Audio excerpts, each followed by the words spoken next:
There's really nothing much to talk about in liquidity.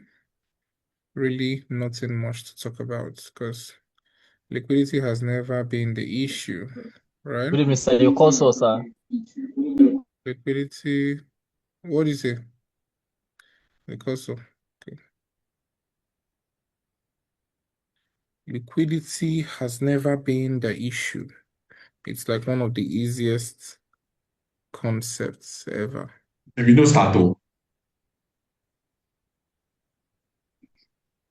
Who is that person? You're no longer allowed to unmute your mic. Oh. If you unmute your mic now, you'll be sent out. You're no longer allowed to unmute your mic. If you unmute your mic now and interrupt me, you'll be sent out. Okay. So, liquidity has never been the problem, like I'm saying.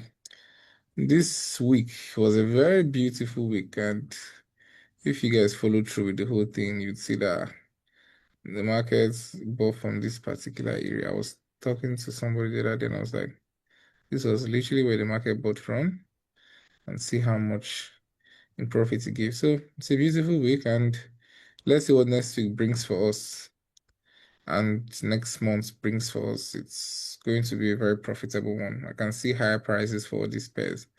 But yeah, anyways, liquidity. What is liquidity? Liquidity means money, short for money.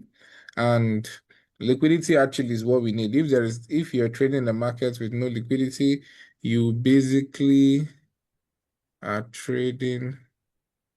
Sorry, because I'm actively monitoring some pairs. Actively monitoring some pairs. That's why. So liquidity is money. I said if you're mute to mic at this point, you're basically going to leave this class. You're basically going to leave this class. Now, the liquidity class is divided into two. The first one is drawn liquidity, and then the second one is on this particular inducements and POIs. That's what I want to talk about. Inducements and engineered liquidity. That's what I want to talk about, right? Inducements and engineered liquidity.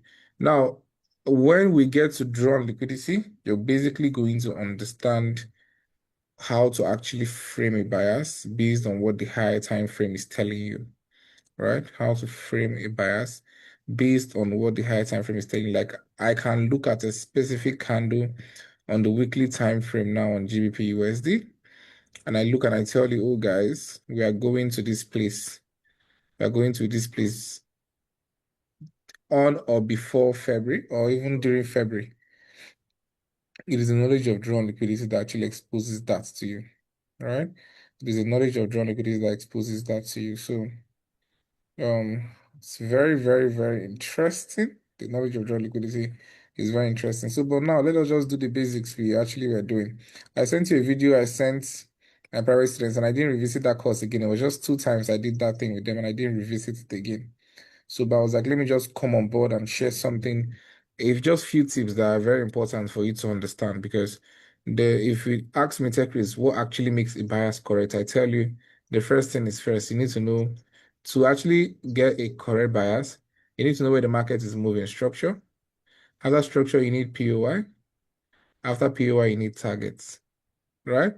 Structure, POI, target. Liquidity has never been an issue, right? Liquidity has never been an issue. If you know your POI, you know the targets, you know the structure of the markets, you really don't even need liquidity. But there are just few things we need to talk about when we talk about liquidity. Now, when we talk about liquidity, we talk about two forms of liquidity, IRL and ERL, right? IRL and ERL. Many persons may think this is in real life. It is not. And many persons. And then somebody asked about my health. Thank you guys. I'm actually feeling a bit stronger today by God's grace. So I have gone for a full body test. So hopefully I come out with a better result. So IRL and ERL, this one means internal range liquidity, and this one means external range liquidity. The only difference is the I and the E, right? Internal and external, right? Now this one is short for what we call POI. Your POIs are your internal range liquidity, POIs, and also your inducements and engineered liquidity. POIs, inducements, IND. Anyway, you see IND, it is inducements. And then engineered liquidity, EQ, ELQ rather.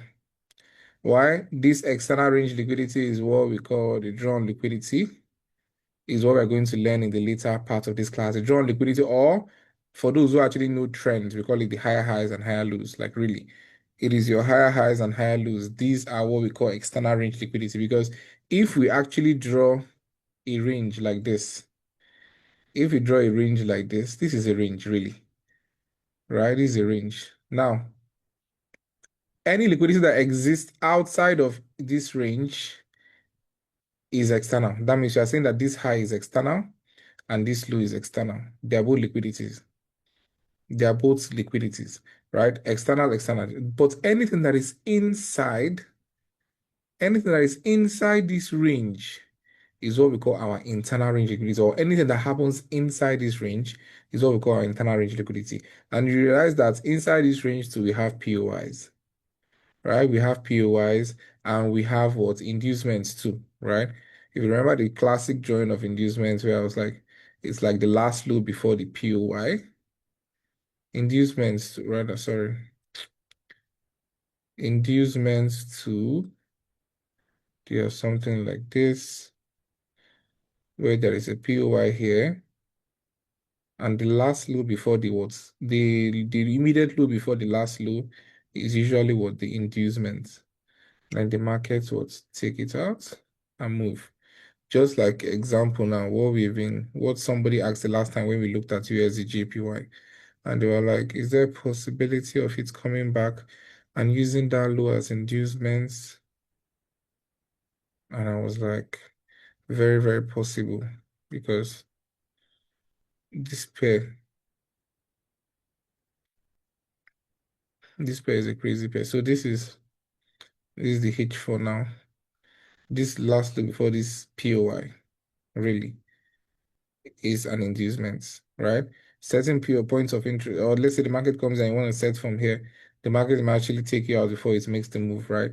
This is literally classic inducement. This is the sweep, right? Before the word break. The last loop before this POI is the inducements, right? We'll talk about that, but let's go back to what I was talking about.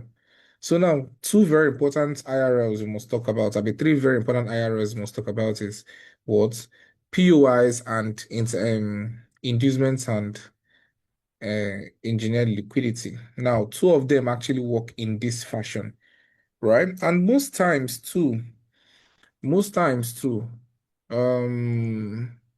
word again? Inducements do not actually form, or an inducement is really not necessary for price to continue, because there was a part somebody asked in the class before. Who is that person? Somebody asked on the call I had yesterday night, the social call I had with some few guys who are still awake yesterday night, and somebody was like, in your video, you said no inducement, no entry.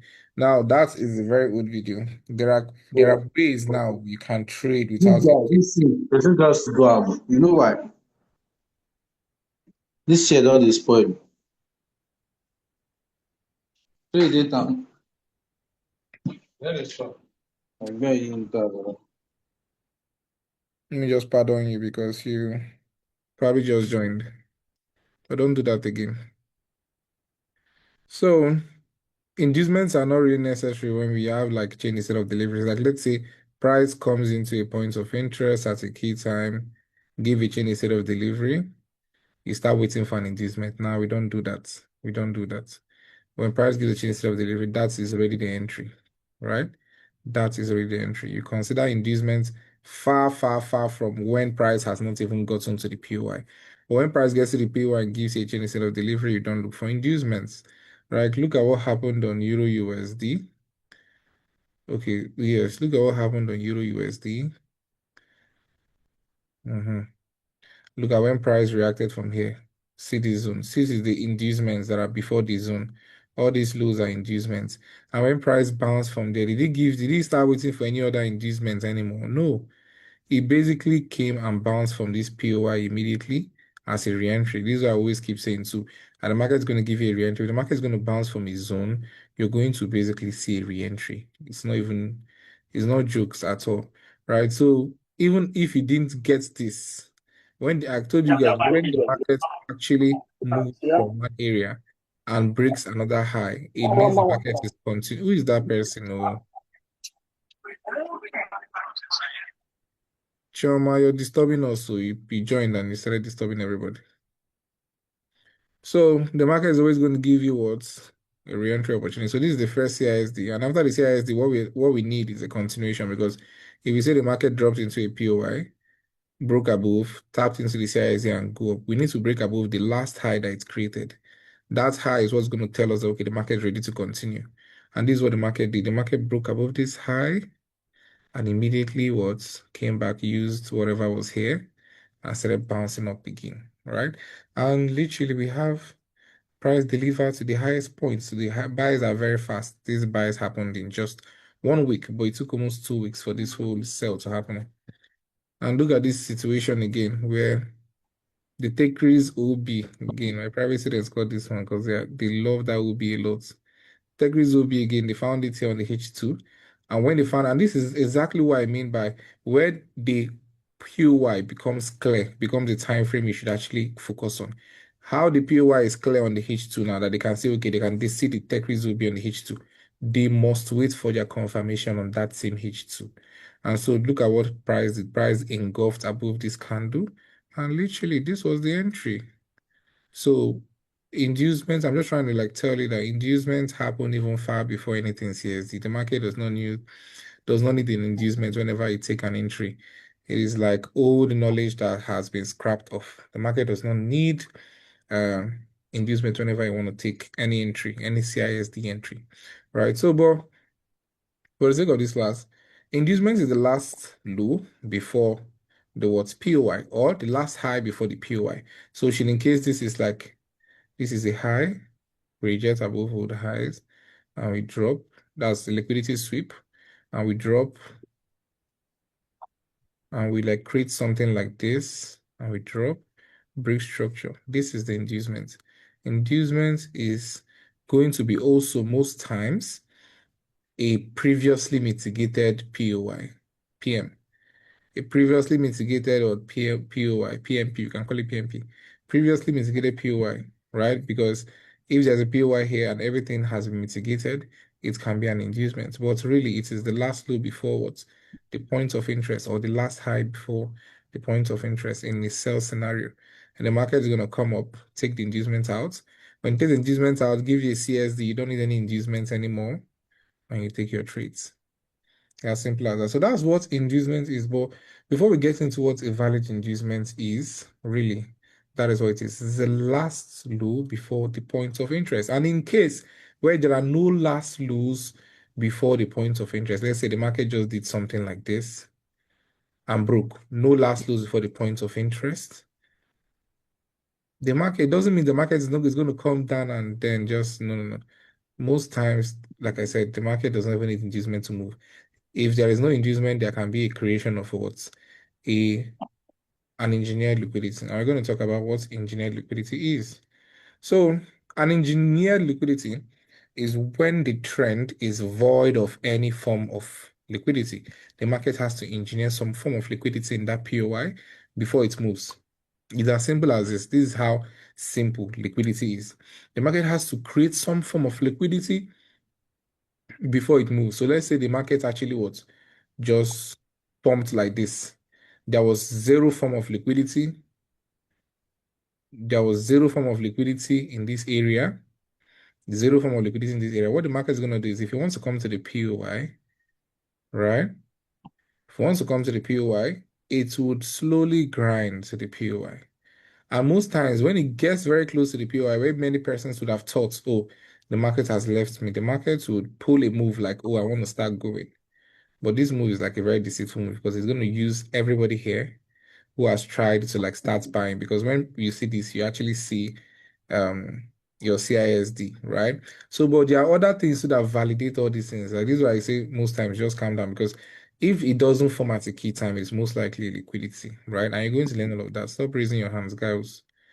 If it doesn't form as a key time, it's most times liquidity, right? So you're still going to learn it. But then the market now drops and then moves. This thing it did is what we call an engineered liquidity, right? Because there was no form of liquidity in that area, the market will have to engineer one before it starts moving, right? The market would have to engineer one before it starts moving. So a point of interest is what an IRL is, a liquidity on its own. Inducements are liquidities, and then engineered liquidity are also liquidities. Engineered liquidity, these three are the three forms of what? Internal range liquidity. And then our external range liquidity is what we're going to look at when we actually proceed down the class, right? These are the three forms of engineered liquidity. Now let us look at some examples on the charts and see what the market is doing. So my time frame of preference is mostly H4 when I want to mark out my POIs, except maybe I'm currently, although all these time frames apart from H5, sorry, let me take away the H5. Let me take away the H5. I only use time frames that can actually divide, even this M3, I don't use it often, but I only use time frames that can divide 24 hours and leave a zero remainder. Time frames that can divide 24 hours and leave a zero remainder. So as you can tell, that is just basically me saying I only use even numbers. I only use even numbers. Um, so I think there is an example of engineered liquidity, an example of inducements in this particular distance. So, all right, so to this one, the market created this PY and also had an overlapping fair value gap. And when it happens like this, we expect any of the two to work, right? Any of the two to work. So price mitigates the points of interest. Price mitigates these points of interest and then move up. Now, when price mitigates these points of interest, like I told you guys, it's going to take out a level or a high. And that high is what indicates that, okay, we are what? We are bullish. And then the market comes to this POI later on, this points of interest here and bounces. Now, before it does that, it sweeps this low, it sweeps this low, right? It sweeps this low and go above. And it created a very strong POI. This POI, please don't play with it. Literally, this is what pushed EU today. And many persons caught it. I saw some screenshots. Some people they were like they couldn't send to the group because they don't want others to feel bad. But most persons caught this POI. If you must draw it down somewhere. If you even see this as a CSD, don't even hesitate. Don't even hesitate. This type of POI, this Morningstar POI, really, don't get left behind. So the market now broke above this high finally, and you can see that it created this low before it broke. This low now is a potential inducement. But now, will the market actually use it immediately? Can no longer hear you, please. Let me just click that, please. Who is that person? You say you can no longer hear me. So we can hear you, don't worry.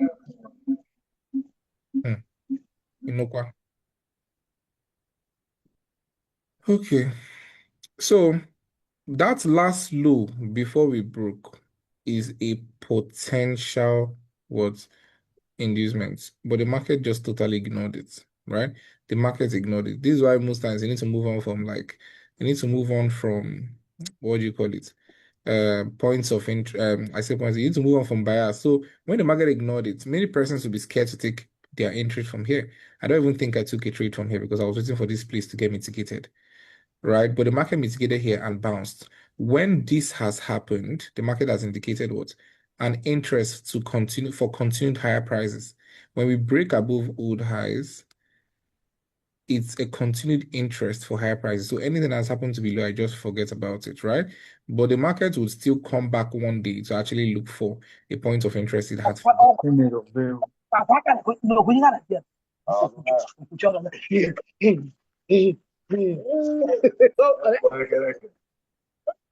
What's going on?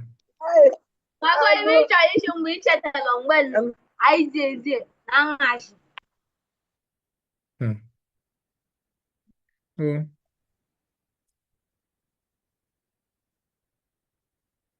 Okay, so now this is where engineered liquidity comes in, right? Because now this particular liquidity, there was no form. I don't know if you can see it. The market just went up straight. Market just went up straight. Sorry. The market just went up straight, really. Went up straight. So when you see this type of things where the market just runs up straight, most times there's going to be a need for price to chop around, like for price to actually make this. This is what I mean. Went up straight. There's going to be a need for price to not just dump straight and go. No, no, no. Most times price would have to dance around, come very close to the POI, and then the last low that came very close to the POI to use it as an engineered liquidity and then start going up, right? So that was what actually happened in this scenario. So there was no form of liquidity around here. So the market needed to create one to mitigate this POI successfully, right? The market needed to create to mitigate this POI successfully. Now see what happened here. Remember this POI, you need to first mark out the POI. The POI needs to be correct first, because if you don't mark out the POI first, you're already making a mistake, right? So the POI needs to be marked out correctly first. So, and then those persons that will be like, why didn't you mark out the fair value gap? This is not a proper fair value gap. This indicator only marks out fair value gaps that are worth it, right? That's why I told you guys use this indicator instead of second guessing, because some persons will be like, oh, I would have taken the trade from this fair value gap. You're in trouble, oh. That's not a viable fair value gap. So the point of interest is the other block, and it's very clear, right? And then the markets comes into the point of interest with this low. Remember, there's no liquidity, right? So when the market comes into it with this low, this is actually a range though. And when I teach you range trading, you understand why the market did this, because knowledge is very progressive and continuous. There's also a reason in a different explanation as to why markets actually came down to this area, right? And the market took out this low and started going up, right? And started going up, and that was it. And this is literally what we call an engineered liquidity. This is what we call an engineered liquidity. This is also an inducement. This POY was formed.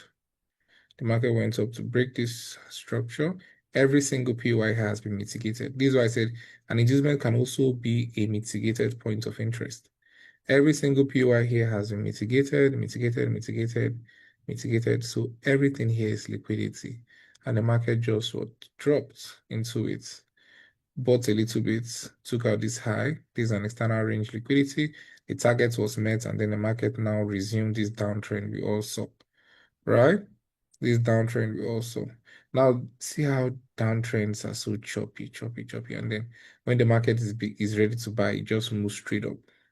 So, but let's now explain what happened this week.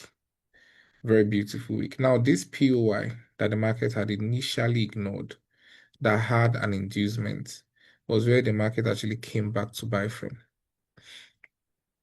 Right? Was where the market actually came back to buy from.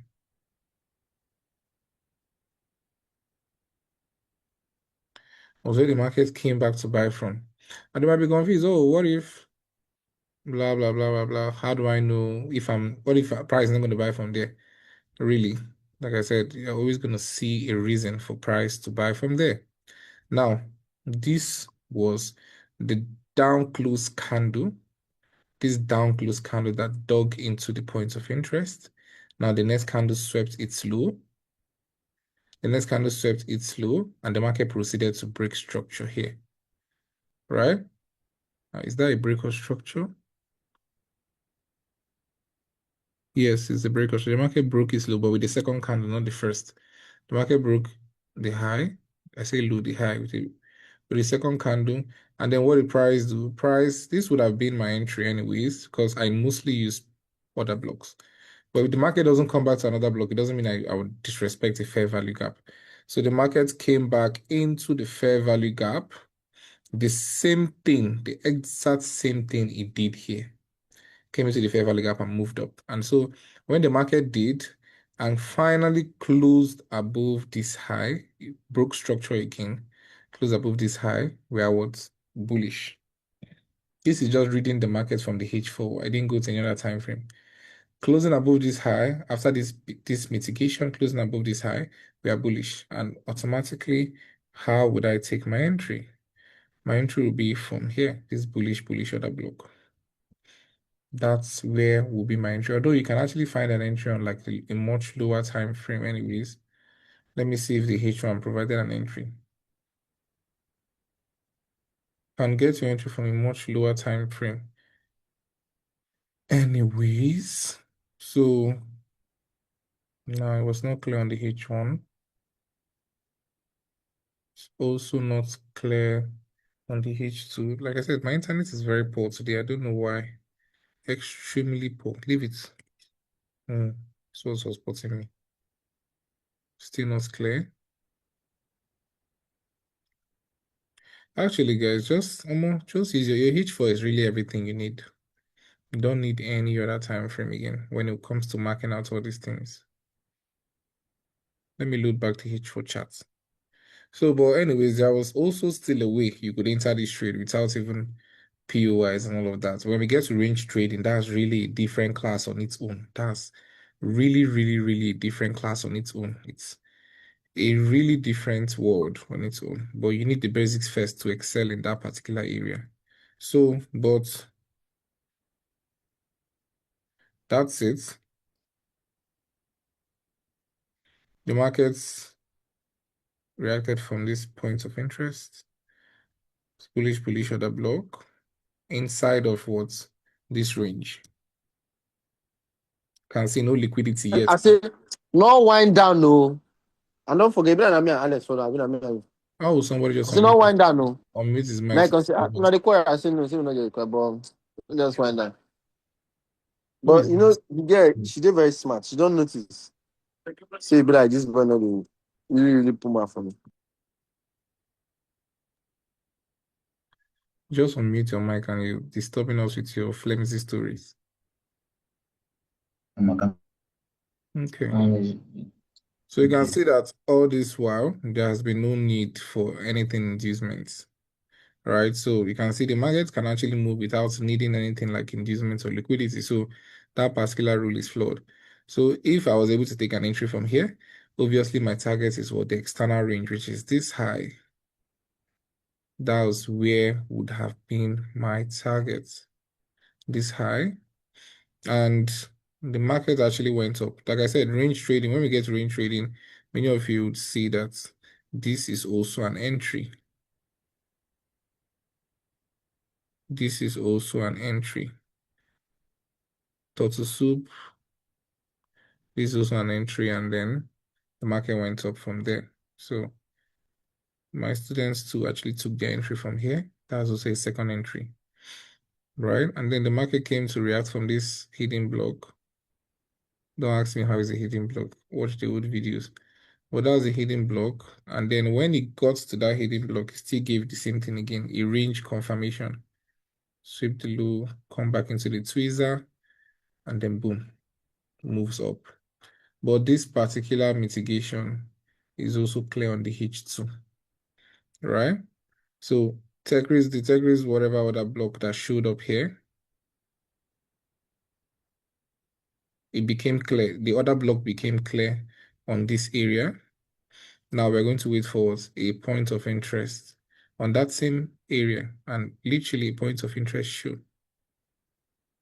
a CISD. Now, when the CISD was formed, did you see any inducements? Did the market need any inducement? No, it just mitigates it and move. So many a times you don't even need inducements for the market to actually move.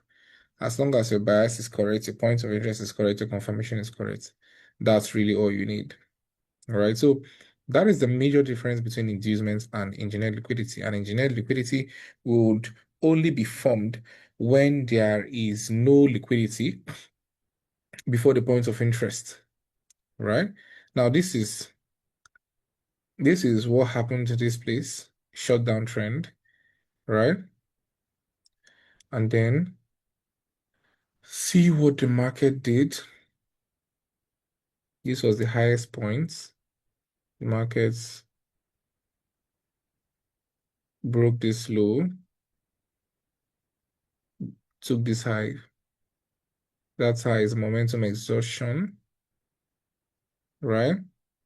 it couldn't bounce up again because the momentumization, the market is supposed to create a new push to the upside, but it couldn't bounce up much again. And what did it do? It came to break this low, COCH, and broke the second low confirmation. This is the inducement. This is the inducement. And what did the market do when it got there? It mitigated the point of interest.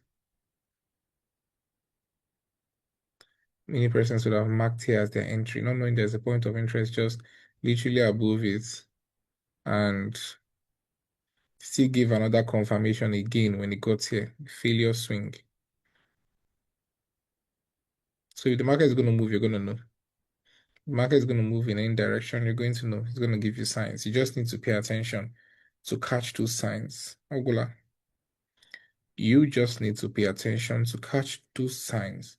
So inducements and what do you call it? Engineered liquidity, that's really their function. They just help sometimes when we have like a point of interest and a major point of interest that we want to confirm.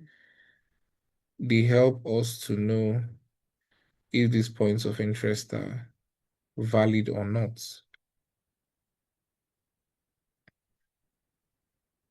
The last two before the words POI, is what we call the inducement. It is most times a previously mitigated POI, right? And then engineered liquidity is when there is a runoff of liquidity, there is no liquidity available in the runoff, the market will slowly grind, and then when it gets to the POI, it will take out the last low it created before moving up, right? Before moving up. That is the difference between the two of them. And then also do not forget your POIs are also liquidity. Your POIs are also liquidity. So this is why we always say key level is constant. For every move you need to make in the market, the key level is constant. The key level is constant, right? If we want to buy, key level is constant.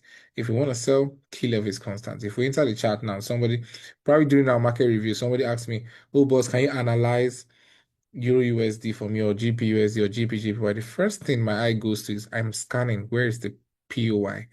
Are there any POIs? I first look at the bias for the bias for the day, and we're going to teach you how to get bias. I look for bias. If I've gotten my bias, the next thing I'm looking for is POI.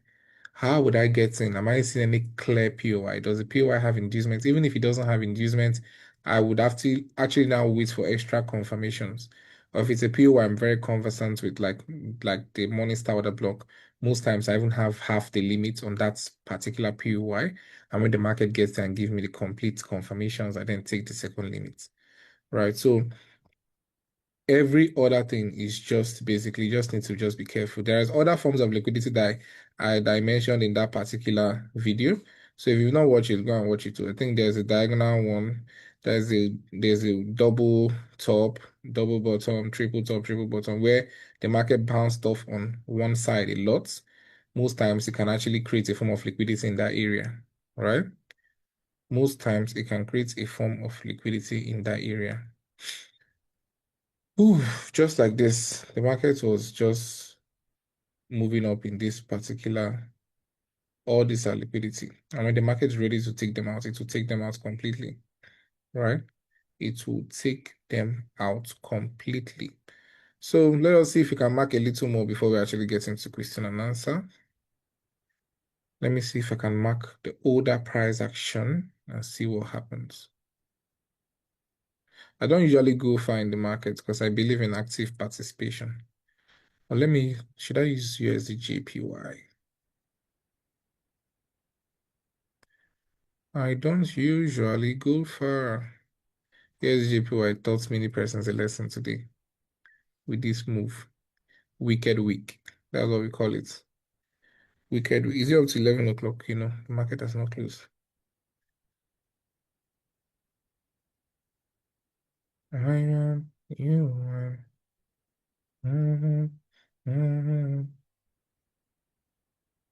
Now, USD JPY is a very crazy pair. Let me go to GBP USD. Okay, I've not even explained GBP USD because somebody also asked the question about how it is bullish and all of that.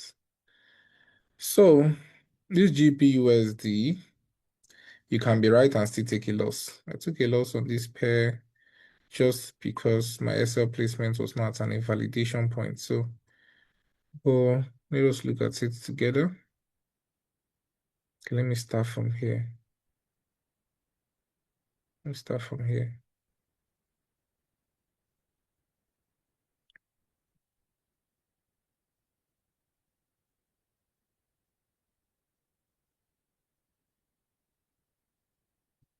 H4.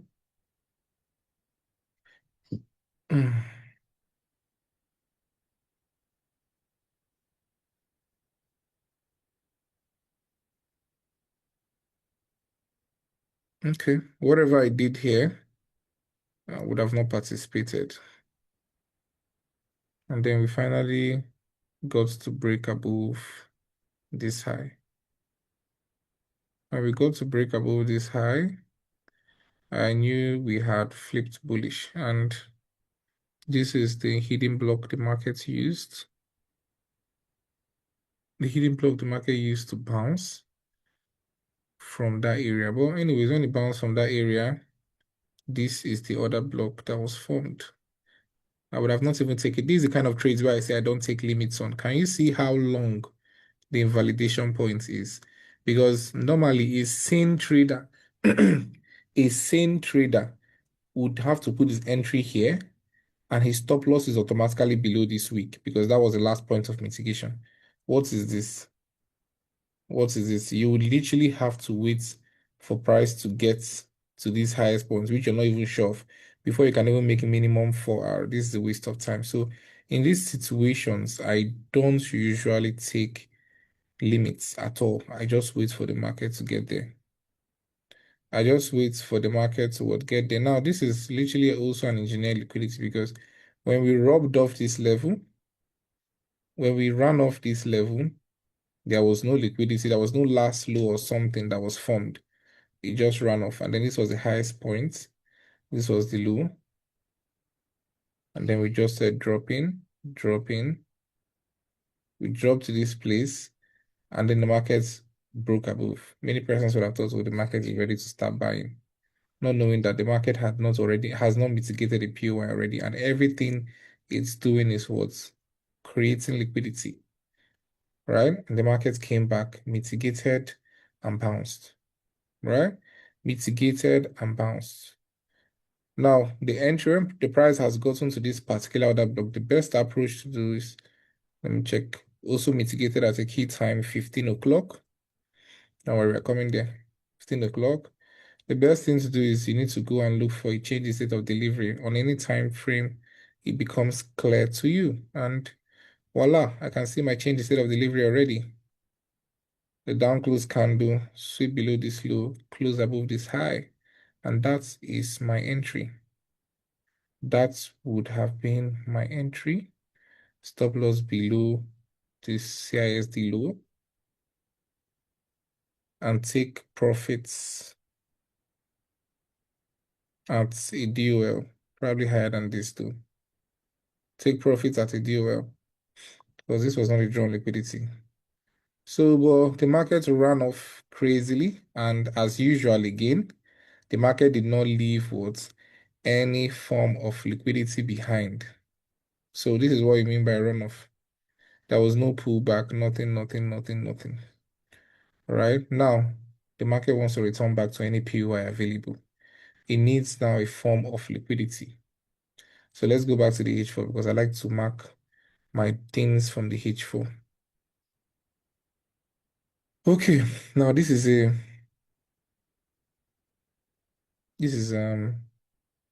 there are so many fair value gaps here. So many fair value gaps here. The market could react from this one.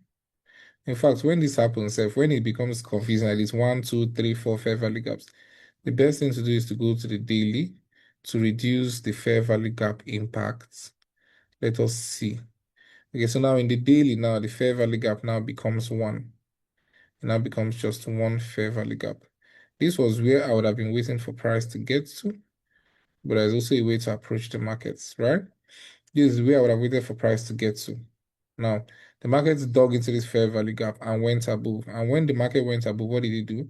It broke this high. this highest point. And when we did that, the market is going to show no more signs of continued bearishness. So the next point of interest is this one. And you can see that was already mitigated before we started going up. But then that's not what we're going to explain. I'm just trying to reinforce some things that somebody will still come and ask me again. If price decides to react from a fair value gap, it's going to give you a sign that it needs to push above. And the sign is the breakout structure. And then any POI below that particular formed POI becomes irrelevant. We just focus on this one. Some persons will still be mounting their entries here, while others are making money. They're still where they're at. They're still where they're at. So,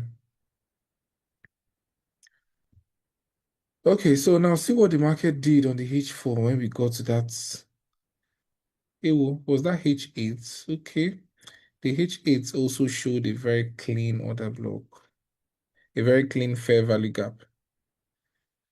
Showed like just one fair value gap, a very big one. Although I would have not entered Susha, this is what I would have done.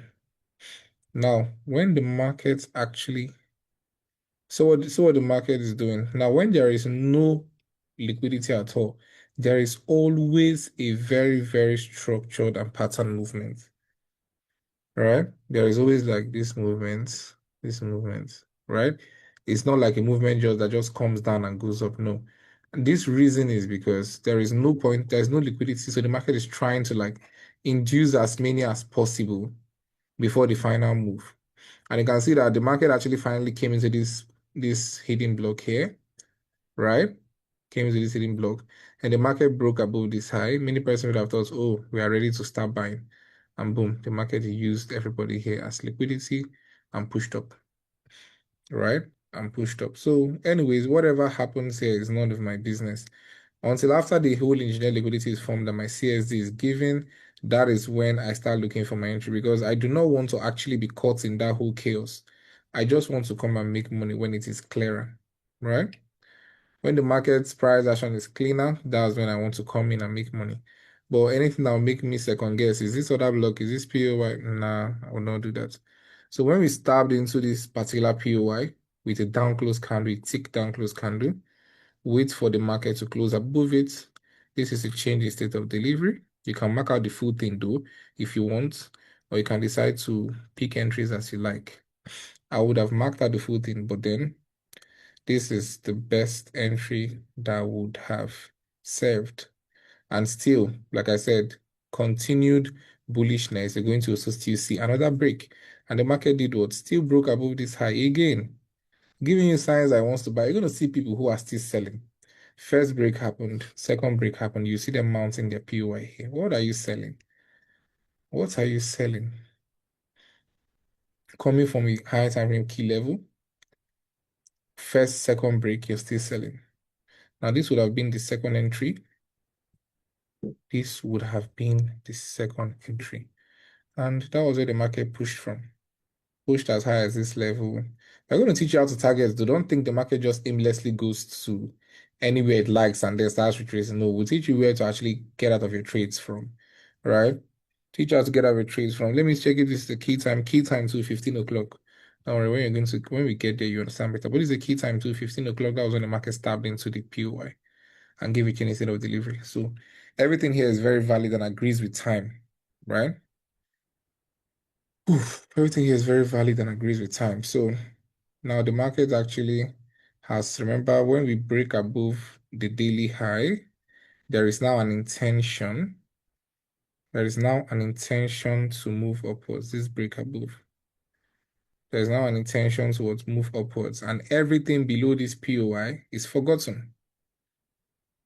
Everything below this POI is forgotten. And then where is the new point of interest? This other block. Do you guys see why I mark out the open? Because most times that's where price comes to do its last point of mitigation. And so when price gets to the open, as usual, I do not want to be caught in the whole chaos. I just wait for the mitigation to happen. The mitigation, let me confirm if it happened at a key time. Valentina. Key time 9 o'clock. Okay, beautiful, beautiful, beautiful. Absolutely gorgeous. This was where I would have actually had my first entry from this tweezer open. That was where I would have had my first entry. And then the entry that everybody that's going to be clear to everybody is the one that showed up on the H2. The one that showed up on the H4 rather. The bullish order block. When I see a bullish order block like this, right? When I see a tick down close candle and we have like bullish and bullish move, I do not mark out the entire thing. I don't mark it out like this. Nah, the most appropriate way to mark it out is like this. And this is where price always come back to. Mitigates and start moving. But still on still, I told you guys, if the market wants to move, you're going to see signs. Still on still, if you miss this mitigation, the market still gave another sign again. It broke above this high and left behind another block. And this other block would have been your entry. And you would have taken the entry from here and you would have made money. So you can see it's not difficult. So, but anyways, the market now did this thing, sold, and then, but to answer the person's question who was asking how I knew we are bullish, or how I knew we are bearish, it's on a high time frame perspective. When we talk about the UL, you're going to understand better. But on the daily time frame, we have a range. We have a range. And when we have a range, price takes out the low, price automatically is coming here. No Jupiter will prevent it from coming here. Like, I mean, no Jupiter will prevent price from coming there. Not even this. No Jupiter prevents it from coming here. So, but we'll get there. Now, where price actually reacted from for these buys is what I do not even really know. Is what I do not even really know for real. Because you can't explain every move of the market. But it's probably reacted from any POI here. Probably reacted from any POI there. Amalum. I do not know.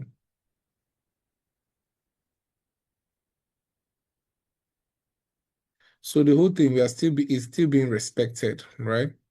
Still being respected. This POI, some persons are still waiting here. Hopefully the market misses for them and comes back to tag them. Who knows?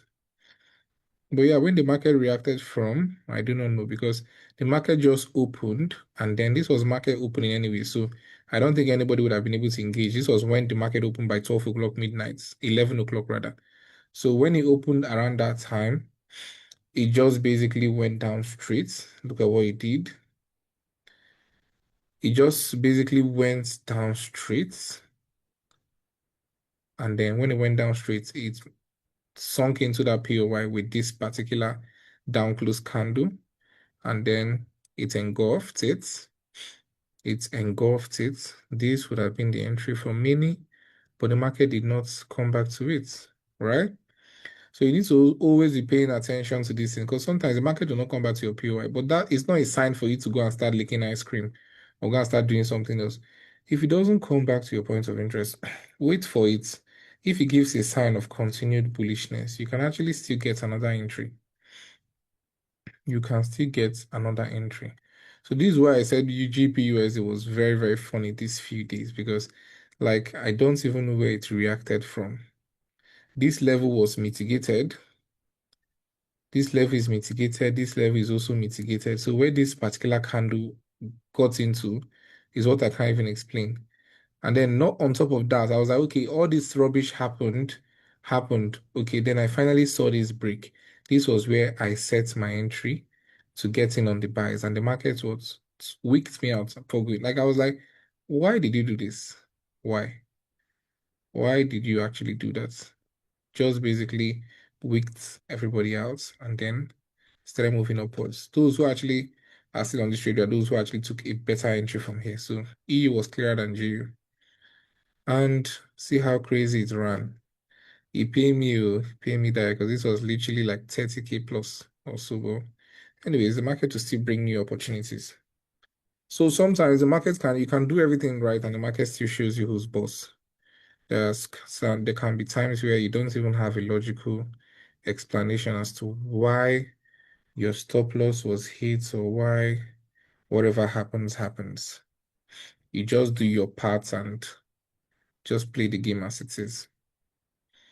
So that is JPUSD. And you can see in all of this, did you miss me? You didn't hear me mention inducements. Now, so there's just a few times where if there is like price creates like a last low before a break, that is when you can say, okay, the inducement is available and valid. And also a valid inducement, one thing you should know before I forget it, a valid inducement is going to break the low or the high that forms it. So let's say this is the market's low. Now this is a high. This high now creates this low before this main low. This is where the PY is. This high now creates this low before this high creates this low. The mark for a valid inducement, for a inducement to be valid, the market has to break above this high that created it before we can say it's valid. The market has to what? Break above the high that created it. Not just this particular one. It needs to break above this one, gang, that created it. This one that pushed it down. It needs to break above. Once it breaks above it, it's valid. If it doesn't break above it, it's not valid. Because you can see something like this where the market does this type of thing. And then it doesn't break it. Let me explain better. So it does something like this. Let's say it goes up, then comes back. But these inducements now, the market doesn't break this high. It just came, did like this, did like this. This is not a valid inducement, although it could be something else, but it's not a valid inducement. A valid inducement must break the high or low that formed it. So if we want to say this particular, if we want to say this particular level is an inducement, the market has to break this high, and which it did. So this level can be an inducement. Who knows? Maybe the market crashes tomorrow and comes back to this point of interest. You still buy from there. Right? It must be an inducement. The inducement must break the high or low that formed it. That is a take home. The inducement must break the high or low that formed it. It must break the high or the low that formed it. So the same thing here. When price mitigates this POY, it still gave. There are sometimes the market just does some things like the trading is like very sweet around this time. Market mitigates this particular POI at a wrong, okay, yeah, at a key time, but there was no change instead of delivery, so wrong. Mitigate this one at a key time, and there was a change instead of delivery, CSD, and boom, we bought. Sometimes the market just basically gives you price action that's when you just take trades, you're just happy, but though sometimes it acts like a witch, especially this GU. So no trade for me this week. Still expecting what next week does, but that is the conclusion within liquidity. Points of interest and liquidity. Their internal range liquidity is going to come out in the quiz though. Points of interest is an internal range liquidity, and inducement is an internal range liquidity, and engineered liquidity is an internal range liquidity. And then what are external range liquidities? Our drawn liquidity and our external highs and lows. So this is an external range liquidity. This is an external range liquidity. This is an external range liquidity, external. Or anything that happens inside of them is internal. Anything that happens inside of them is internal. Where we're going to find our POIs, our inducements, our engineered liquidity, blah, blah, blah, blah, blah. So anything that happens outside of them is external. So that is all for inducements and liquidity. It's not something you need to fix your mind on because it's like the easiest part of trading, but it is something you should know, right? Most times a POI may need an inducement before it pushes up, and sometimes it does not. And many a times, if you're confused about whether it's going to need the POI or not, the best thing to do is to stay off when price mitigates that point of interest at a valid time, gives you a chain instead of delivery. You can then take your entries. Because I did this as a question to my students the last time I told them, do you want to be right or do you want to make money? If you ask me, I'll tell you, I want to make money. I never want to be right. I always want to make money. So those who want to be right about where price is going, even though I know, yes, many of the times I'm right about where price is going to mitigate and where price is going to go. Those who want to be right can be right. But me, myself, I'm not really forcing myself to be right. I just want the price to get to that place, give a reason to move, and then I join and I make money and I leave. So that's the thing. that is all about liquidity. So what's his name? Marvelous. Are you there? Let me see. Yes, sir. Yes, sir. Okay, good, good, good. Let me make you a co-host so you help me unmute people. Where are you? Hands up, sir.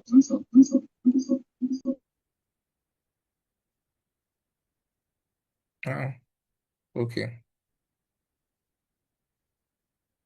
So I'm not going to answer a lot of questions. I don't know what you guys want to ask. Many of you asked. I read the questions group and I was like, you guys asked too many questions that are so. I don't want to say, but those questions are just crazy. Like they're actually just crazy. You asked a lot of questions that have been answered, and I'm like, don't you watch the videos?